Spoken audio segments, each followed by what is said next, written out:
नमस्कार, तुमच्या आमच्या कुकिंग शोमध्ये मी तुम्हा सर्वांचे स्वागत करते। आज आपण मसूर पुलाव पाहणार आहोत। तर चला मग रेसिपी बनवण्यास सुरुवात करूया। त्यासाठी येथे मी 1 वाटी मसूर 4 तास भिजवून घेतले आहे। तुम्हाला जर घाई असेल तर तुम्ही हे मसूर गरम पाण्यात अर्धा तास भिजवू शकता। त्यानंतर येथे मी कुकरमध्ये तेल गरम होण्यासाठी ठेवले आहे। तेल गरम झाल्यानंतर त्यात आपण 1 टीस्पून जिरे, 2 उभ्या चिरून घेतलेल्या मिरच्या, 1 वाटी उभा चिरून घेतलेला कांदा।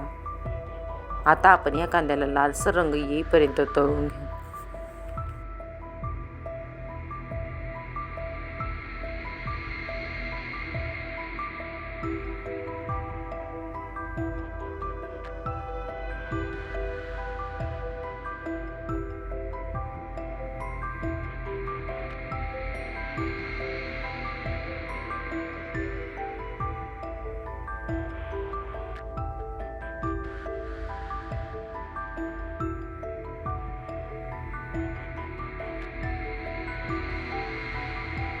आता आपण यामध्ये 1 वाटी बारीक चिरून घेतलेला टोमॅटो टाकून घेऊ।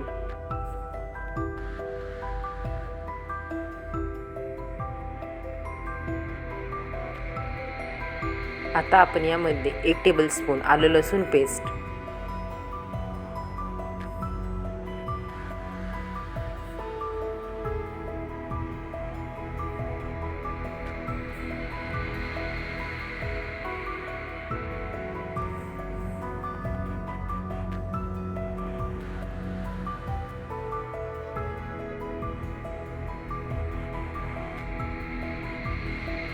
आता आपले कांदे टोमॅटो छान प्रकारे तळले गेले आहेत। त्यात आपण मसाले टाकून घेऊ।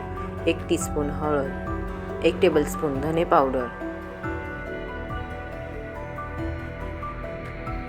1 टेबलस्पून काश्मीरी लाल मिरची पावडर,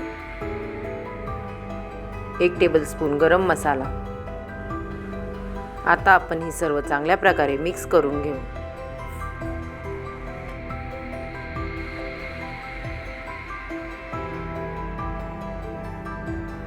आता आपण यामध्ये भिजवून घेतलेले मसूर टाकून घेऊ।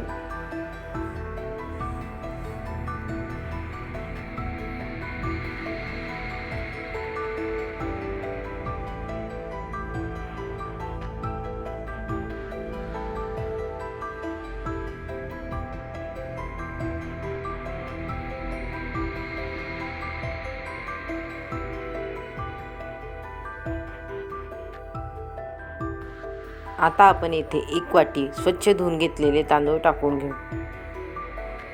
मी येथे तांदूळ व मसूरचे प्रमाण समप्रमाणात घेतले आहे। तुम्ही तुमच्या आवडीनुसार तांदूळाचे प्रमाण कमी जास्त करू शकता। आता आपण या चवीनुसार मीठ टाकून घेऊ व हे सर्व चांगल्या प्रकारे मिक्स करून घेऊ।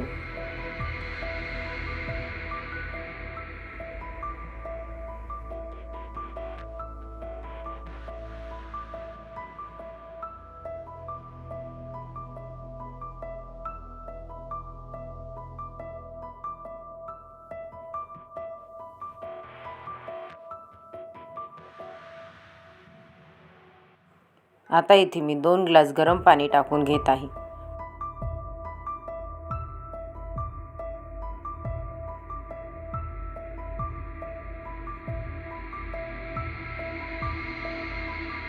आता आपण हे सर्व चांगल्या प्रकारे मिक्स करून घेऊ। आता आपण यामध्ये कोथिंबीर टाकून घेऊ।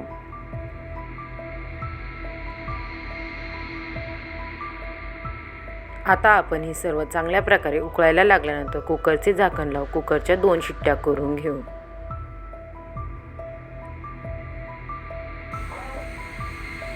आता आपण आपला कुकर चांगल्या प्रकारे थंड करून घेऊ। जर मसूर पुलावची रेसिपी तुम्हाला आवडली असेल तर रेसिपीला लाईक, शेअर, सबस्क्राईब नक्की करा। पुन्हा भेटूया आपण अशाच एका नवीन रेसिपी सोबत। तोपर्यंत सर्वांनी काळजी घ्या। बाय।